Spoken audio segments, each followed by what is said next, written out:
Kajiyating ko bat ki bor pulet ki basenran ki Magister ka East Khasi Hills District bat ka jingsha khanglat ban Torsha Secretariat halor ka nongrim bala penjari ka Section 144 CRPC kala penlong yaw ba Arden Miller basayumat u President ka Voice of the People's Party bat u MLA na nongkram ban ong baka Supreme Court kala dap aya ka rai baka tay ka section kam tray kam ni Shong An lada don ki jingya ki ya ki mat ki bas ngokhia Habak grand pat ba ha parking lot ka additional secretariat ha kanop hai sngi jong ka arpu artri ku kula lingkot arja arpu saw hadien ka jingwan ya grand ba ka Dr. Mazel Ampre Lingdo ka menteri badi khmi iktanat law jong sarkar jilla halor ka jingdawa ban thung kambyang ya ki officer Lokayukta ulaong ka Lokayukta ka Kyndang ya ka mukaduma jingkno bamsap ya Bahaïing u menteri bat kumta kilaweng ya ki officer Ulaong ru bag jingi pen ibor ya ki MLA kam ya hab Henry ka sarkar ka kran ya ki an Henry balai kim penlong ya ka election MDC Ulaong bagi Tieng thot ya ka VPP bat kila don ki jing keno ya u Henry kinom sno satya la kam don ganu ka kies nyuma nginum ong ye Henry ka don ka kies ka bagini ki officer kila investigate ha ka ba Bahaïing jo chief minister udan bam benta ka ta kam bam sap ngi don hak ban subajur baga don jing ku bala ba ya uta Bahaïing jo chief minister ngimla ban shualat la tu ubarit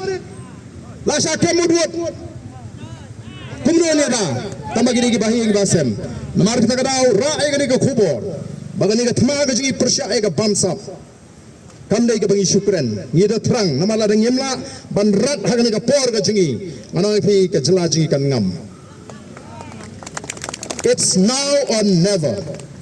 na ka kadau what you think habangi ni halo ga hak habangi ni ngi sno tho ga nongrem ga baskem ngim dai ban ting Tamangi ngim kwa aban penmi jingkumar. Ngiyaki ngin supeni tangga jingdan jingi labiang. Wat kiktin kiba kiba tomet ngim kwa aban penmi naga sintor ka jongpi. Lagalong iki officer ni yano ino. Ka jingdan ka jingi kalabiang. Banyato ya ka sarkar ba upat ba unam sya nang ni syakmat ba ka sarkar kan le kat bamon. Ka district administration.